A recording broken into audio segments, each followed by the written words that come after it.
Ya, Sudah, baik. Sudah? sudah, Bapak. Ya. Bagaimana, masih semangat? Masih, Bapak. Nah, oke.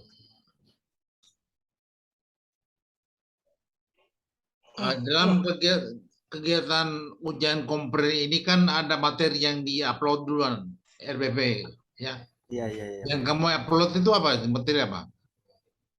Itu RPP PBL, Bapak. Hah? Materinya apa? Oh, materinya sepak bola, Bapak. Teknik menggiring bola dalam Dengan apa? permainan sepak bola.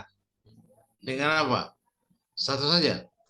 Iya, satu saja, Bapak. Ya. Kalau yang diupload itu satu saja, Bapak. Ya, oke. Sebelum sampai kepada rencana aksi yang kamu lakukan ini, tentunya diawali dengan sebelumnya dulu mengidentifikasi, kemudian mengeksplorasi, mencari akarnya, penyebab akarnya sampai menyusun ini, ya kan? Iya, Coba iya, kamu iya, cerita Bapak. dulu dari awal. Ya, pertama-tama itu saya dalam kegiatan PPG itu kami diarahkan untuk mengidentifikasi masalah. Jadi masalah yang kemarin itu pada identifikasi masalah itu kami diberi tugas untuk mengidentifikasi masalah sebanyak-banyaknya yang ada di sekolah yang sering kami alami, sering kami dapat dalam proses pembelajaran, baik itu di luar maupun di dalam proses pembelajaran.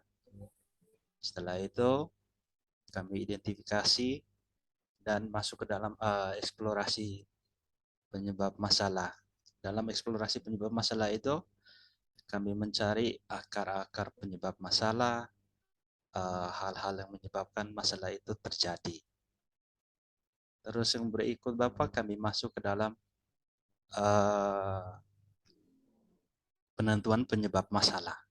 Dari penentuan penyebab masalah itu dikerucutkan lagi masalah-masalah yang paling penting itu dalam masalah yang terjadi pada saat identifikasi masalah.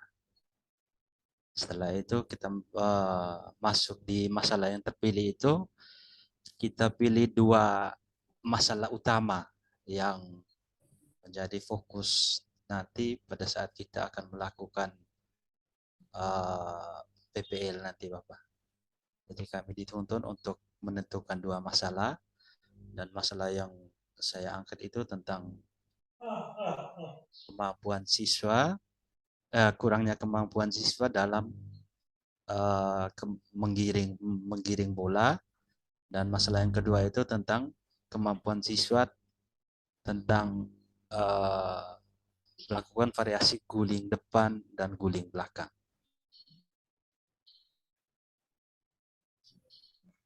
Kalau itu yang penyebab akar penyebabnya, untuk memperbaiki ini, apa yang kira-kira apa yang perlu di tindakan yang dilakukan? Ya, kalau menyangkut tindakan yang akan saya lakukan kemarin itu Bapak, itu menyangkut dengan bukan proses model pembelajaran Bapak. Jadi model pembelajaran yang dilakukan oleh guru yang kemarin-kemarin itu belum mencakup pembelajaran yang inovatif. Jadi solusi yang ditawarkan di sini adalah melakukan pembelajaran yang inovatif. Inovatif. Ya. Cirinya pembelajaran yang inovatif itu apa?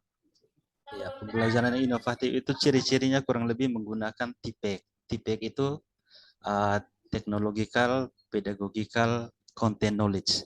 Yang artinya bahwa dalam pembelajaran itu kita menggunakan teknologi. Jadi teknologi yang kita gunakan itu, apalagi sekarang sudah ada internet, jadi kita lebih mengutamakan teknologi dalam proses pembelajaran, Bapak. Baik. Dalam membuat pembelajaran. Kita akan memilih dua bentuk.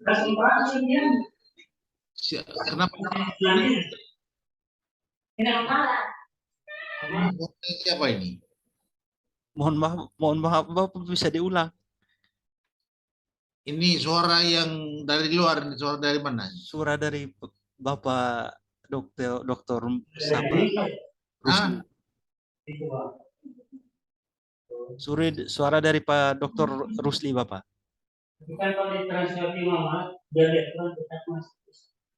Pak Rosli tolong mute dulu.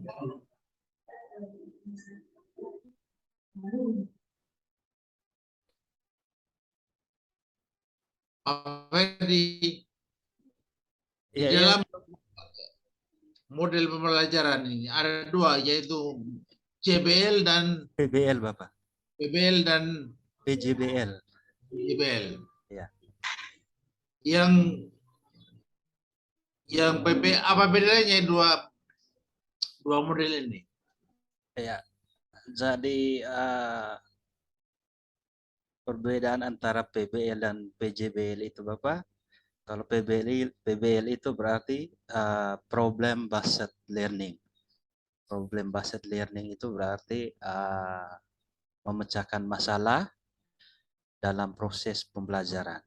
Jadi dalam proses pembelajaran itu guru menciptakan masalah dan akan dipecahkan bersama siswa. Jadi di sini siswa yang berperan aktif dalam mencari solusi, dalam mencari sumber-sumber referensi dalam pemecahan masalah. Terus kalau PJBL itu Project Based Learning. Jadi di sini muaranya kita menghasilkan suatu produk atau proyek. Jadi anak-anak diminta untuk merancang dan membuat perencanaan, penetapan waktu dalam proses pembuatan proyek nanti Bapak. Jadi perbedaan di sini berbasis masalah dan berbasis proyek Bapak. Ya, baik. Di dalam PBL yang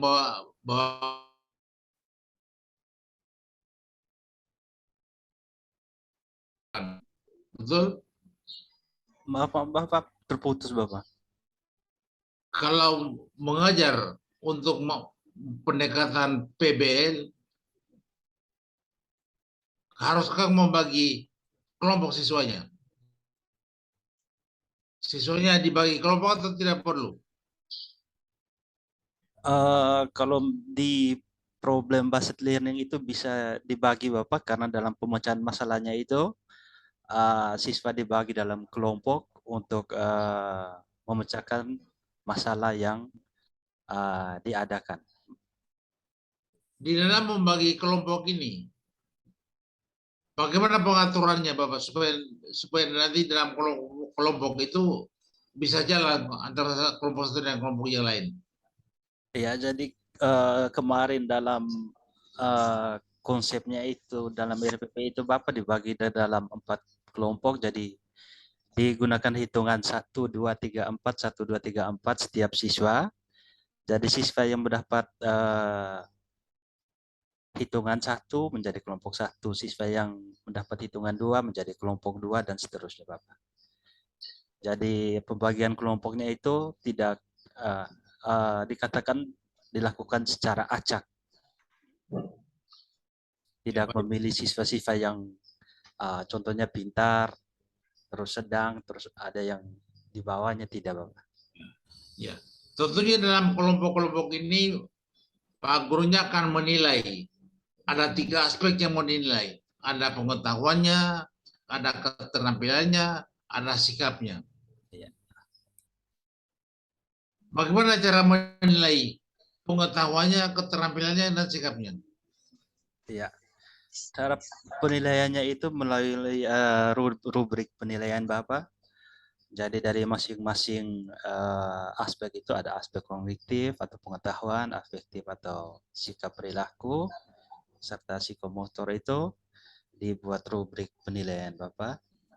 Setelah dibuat rubrik, Dan dalam proses pembelajaran itu nanti dinilai masing-masing siswa Bapak.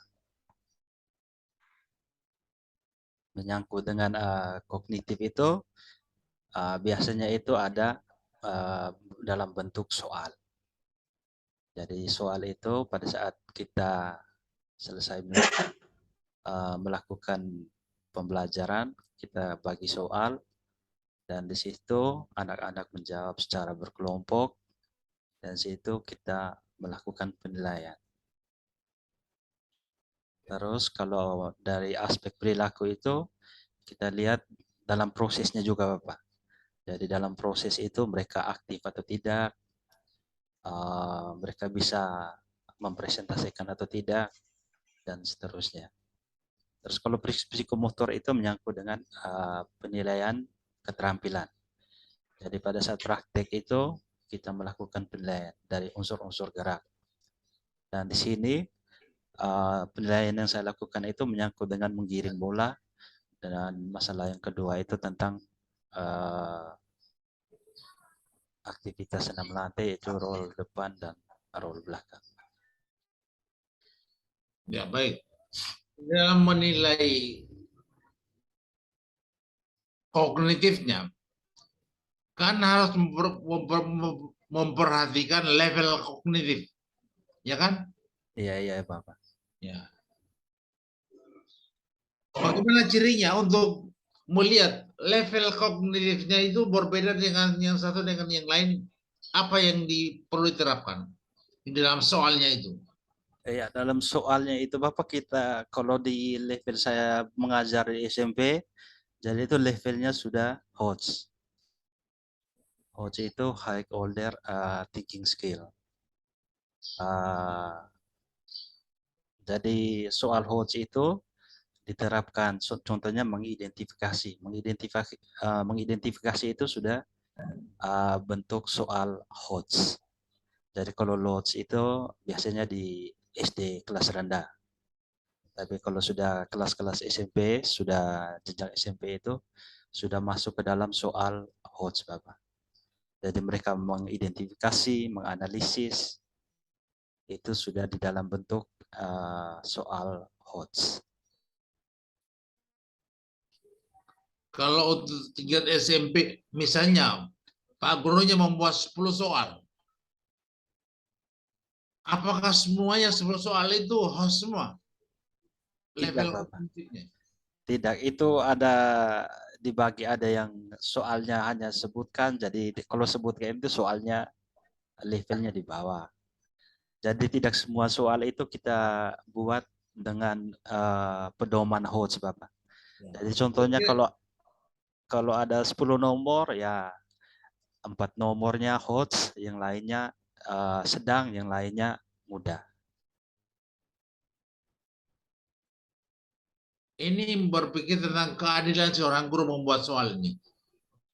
Kalau 10 soal yang dibuat, yang hostnya ada 4, itu apakah sama nih bobotnya? Katakanlah soal host kalau dia jawab poinnya 5. Kalau misalnya soal lot poinnya 1.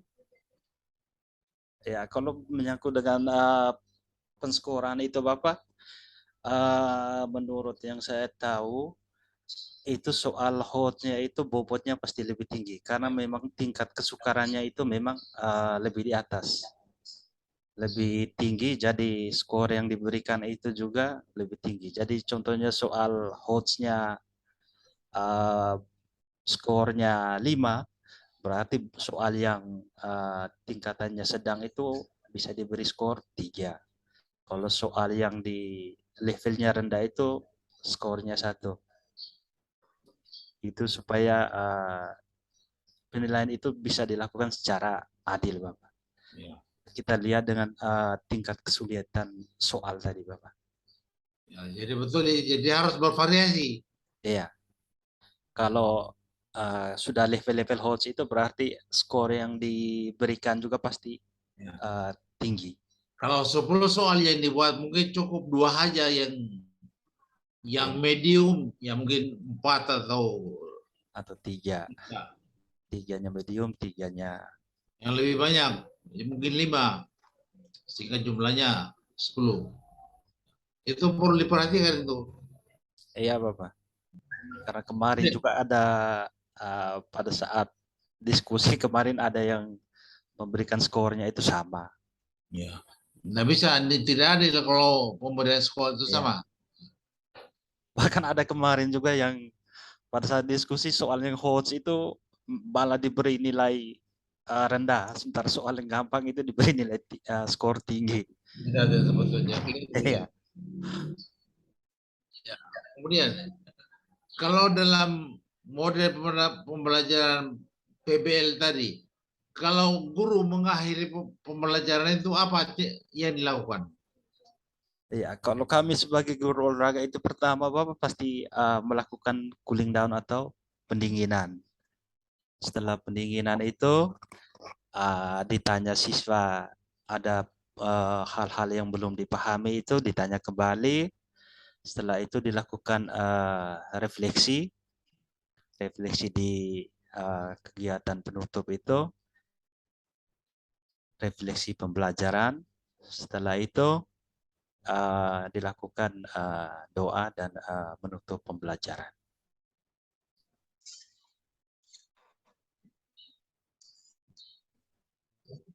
Kalau di dalam akhir pembelajaran, menurut guru, ada 1 atau 2 orang siswa berdasarkan hasil evaluasinya itu tidak mencapai KKM. Apa yang dilakukan? Mohon maaf Bapak, bisa diulang Bapak? Kalau dalam penilaian mengakhiri pembelajaran, evaluasi ya, Iya, iya, iya Bapak. dilihat siswanya belum mencapai KKM. Ada 2 atau 3 orang siswa dari 30 siswa. Tindakan apa yang dilakukan oleh guru? Nah, itu nanti pada saat di akhir pembelajaran itu biasanya kita berikan tugas supaya peserta didik itu mengerjakan tugas itu di rumah, Bapak. Ya.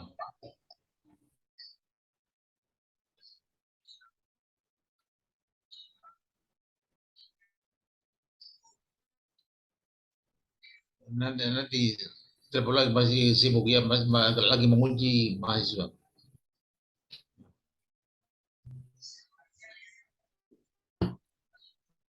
Ya, bagaimana?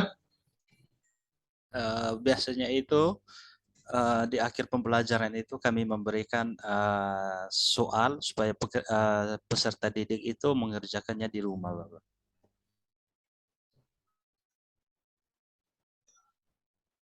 Oke, baik. Mungkin Pak Rosli bisa sambung. Oke, terima kasih. Waktu lagi 13 menit ini saya akan gunakan dengan seefektif mungkin. Pak Ferdinandes ya? Iya Bapak, selamat pagi Bapak. Oke.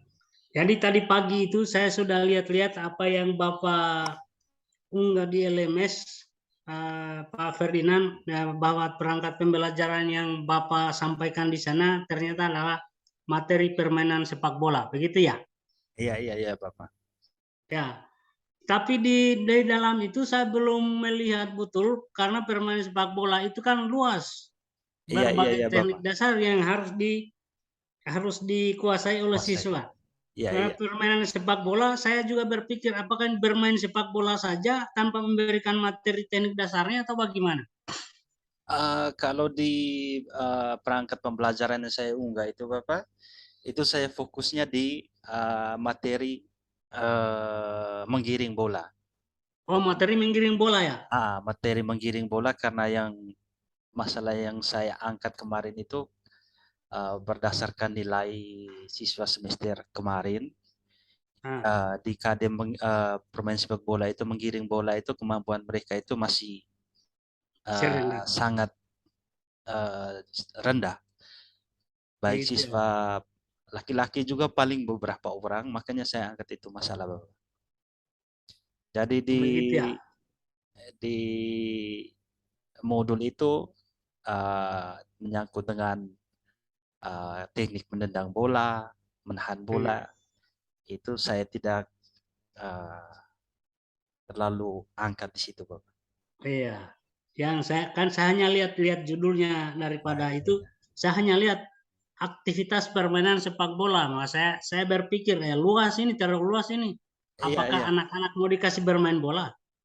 Itu Ternyata hanya menggiring bola. ya, fokusnya itu di Ya, menggiring bola. Cuma di modulnya itu saya ada kasih masuk tentang menahan bola juga secara garis umum itu menahan dengan kaki dalam saja begitu. iya itu karena menggiring bola saja kan banyak. Iya, Ada 3 proses menggiring bola juga. Ya, menggiring bola dengan kaki bagian dalam, bagian luar, dengan punggung kaki. Sehingga saya bertanya-tanya tadi, saya lihat kenapa tidak disimpan saja materi permainan sepak bola atau dikasih dalam kurung saja menggiring bola kah atau bagaimana? oh Karena iya, untuk membaca seluruhnya saya belum bisa juga membaca seluruhnya tadi. iya, iya, Bapak, maaf.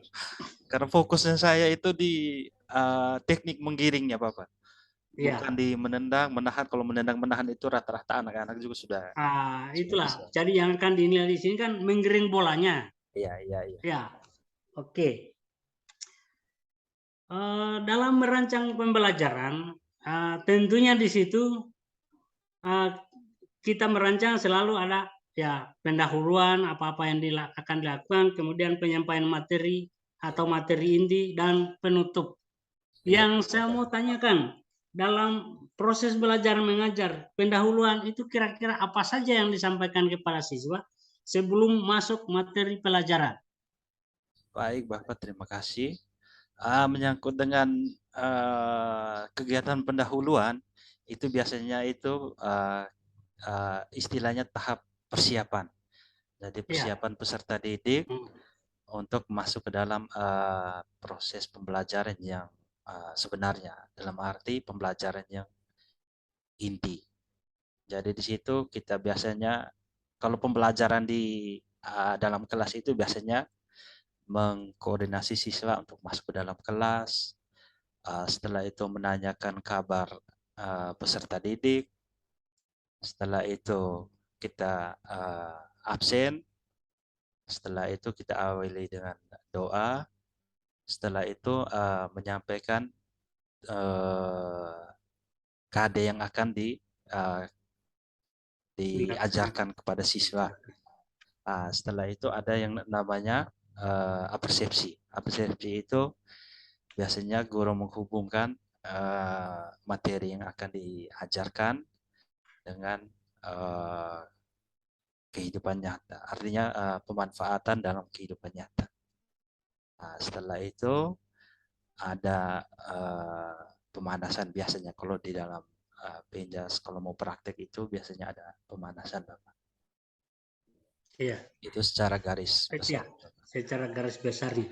Saya juga Pak Ferdinandus menyatakan secara garis besar, saya menggarisbawahi apersepsi itu sendiri. Iya, iya. Apersepsi tadi sudah disampaikan mengaitkan materi yang telah didapat sebelumnya dan yang akan dipelajari sekarang. Begitu ya. Kalau boleh saya minta contoh dari Pak Ferdinandus ini, bagaimana itu mengaitkan materi sepak bola khususnya menggiring bola ini dengan pelajaran yang telah lalu, itu kan saya tidak tahu apa yang Bapak ajarkan yang lalu. Ya, bagaimana itu Bapak mengaitkannya? Ya, biasanya itu kita biasanya memotivasi siswa, Bapak. Biasanya itu kita istilahnya memberikan motivasi itu dengan bercerita. Contohnya kita mengangkat tentang pemain-pemain sepak bola yang mendunia seperti Cristiano Ronaldo, Messi. Jadi mereka itu berangkat dari keluarga yang miskin, akhirnya sekarang menjadi pemain sepak bola yang kaya, yang bergelimangan harta. Jadi itu memotivasi siswa untuk tekun dalam pembelajaran sepak bola. Oke. Jadi Oke. persepsi itu biasanya kita bercerita dulu tentang hal-hal yang merangsang siswa untuk berminat dalam pembelajaran. Oke. Itu ya. Iya, iya. Oke, terima kasih. Ya, berkaitan dengan proses belajar mengajar, saya bahwa pembelajaran PENJAS atau PJOK biasanya fokus penilaian ada 3 hal pokok yang dinilai dari penampilan seorang anak, yaitu Sikap. sikap sosial, penilaian kognitif, dan penilaian keterampilan atau skillnya. Saya mau tanya, menyangkut penilaian sikap ini kira-kira apa saja yang dilakukan oleh seorang guru untuk mengetahui sikap seorang anak didik? Ya, jadi penilaian sikap itu sebenarnya banyak Bapak. Tapi di situ saya ada ambil yang kedisiplinan, percaya diri. Nah, jadi di situ yang kita nilai itu tentang sikap-sikap anak dalam proses berjalan, dalam proses pembelajaran berjalan. Dan itu kita lihat itu, penilaian itu kita lihat dari hasil observasi. Hasil observasi di sini berarti kita melihat. Contohnya dalam diskusi kelompok. Oh, ini anak aktif tidak memberikan masukan-masukan di dalam kelompok. Anak ini tidak aktif, hanya duduk diam. Jadi di situ kita bisa menilai. Terus yang berikut mengenai contohnya kedisiplinan. Oh, mereka ini masuk kelas tepat waktu atau tidak, mengumpulkan tugas tepat waktu atau tidak. Jadi penilaian sikap itu kurang lebih seperti itu, Bapak. Gitu ya. Kalau menyangkut penilaian kognitif? Kalau kognitif itu pengetahuan itu Bapak, kita biasanya di pembelajaran itu kita memberikan soal seperti yang Pak Prof bilang tadi. Soal itu ada yang levelnya HOTS, ada yang sedang, ada yang rendah. Jadi di situ kita bagi contohnya 10 nomor itu HOTS-nya 5 nomor atau HOTS-nya 4, sisanya itu yang levelnya sedang dan levelnya rendah. Nah, di pedoman itu, di pedoman penskoran itu sebenarnya level HOTS-nya itu skornya lebih tinggi. Sementara sedang skornya di bawah, sementara yang levelnya gampang atau mudah itu skornya lebih kecil, Bapak. Kalau ya itu kan di pembelajaran teori ya. Iya, Kalau pengetahuannya Bapak. kognitifnya yang berhubungan dengan praktek, kira-kira apa yang Bapak nilai? Oh, itu di penilaian keterampilan Bapak. Penilaian keterampilan, ya. Ya, menyangkut dengan contohnya menggiring bola. Jadi kita lihat posisi kakinya bagaimana, pandangan matanya bagaimana, posisi badannya bagaimana. Jadi itu dinilai dari aspek keterampilan Bapak. Jadi Begitu di ya. dalam pembelajaran itu 3 hal itu yang wajib kita nilai, menyangkut dengan afektif atau perilaku, terus kognitif atau pengetahuan, serta psikomotor. Jadi 3 aspek itu yang kami sebagai guru PENJAS itu wajib lakukan penilaian. Wajib dilakukan. Ya. Oke. Saya kira itu untuk proses pembelajarannya. Berkaitan dengan apa yang sudah sampaikan tadi oleh Pak Ferdinandus, ya menyangkut HOS dan TPACK ini. Dalam pengemasan perangkat pembelajaran, ya tentunya ini dituntut adanya harus mendukung materi yang HOTS ini. Dalam perangkat pembelajaran Bapak, di mana kira-kira letaknya pembelajaran HOTS ini? Kalau HOTS itu Bapak menyangkut dengan menganalisis. Menganalisis itu levelnya itu sudah HOTS. Ada dalam perangkat pembelajaran Bapak? Jadi di situ siswa di perangkat pembelajaran saya itu PBL Bapak, Problem Based Learning. Jadi siswa menganalisis keterampilan gerak yang menjadi masalah yang diangkat. Begitu ya. Oke. Kemudian berkaitan dengan host tadi juga dalam mengemas pembuatan perangkat pembelajaran, kita juga sebagai seorang guru dituntut untuk mengintegrasikan yang namanya PPACK dalam proses pembelajaran kita. Bagaimana Bapak, apakah Bapak sudah mengintegrasikan hal itu dalam proses pembelajaran? Iya, Bapak. Jadi dalam proses pembelajaran pada zaman ini, Bapak, tidak terlepas dari pembelajaran inovatif. Jadi pembelajaran inovatif itu dia salah satu cirinya adalah menggunakan TPEC, Technological, Pedagogical, Content, Knowledge. Jadi dalam pembelajaran TPEC itu tidak terlepas dari yang namanya teknologi. Jadi di situ saya menggunakan teknologi dalam arti saya menggunakan media.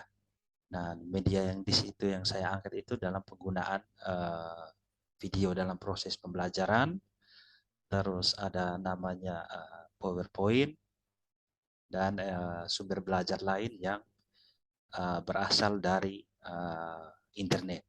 Jadi internet itu juga termasuk di dalam teknologi, Bapak. Jadi dalam proses pembelajaran itu TPEC itu memang sangat diperlukan. Oh, betul. Jadi itu yang Bapak lakukan ya? Iya. Ya. Dalam pembuatan perangkat pembelajaran, tentunya dalam proses pembuatan perangkat pembelajaran ini kita dituntut membuat pembelajaran dengan model pembelajaran apa itu PBL dan sudah selesai waktu. Oh, Oke, makasih Pak Ferdinandus. terima kasih banyak Bapak. Oke.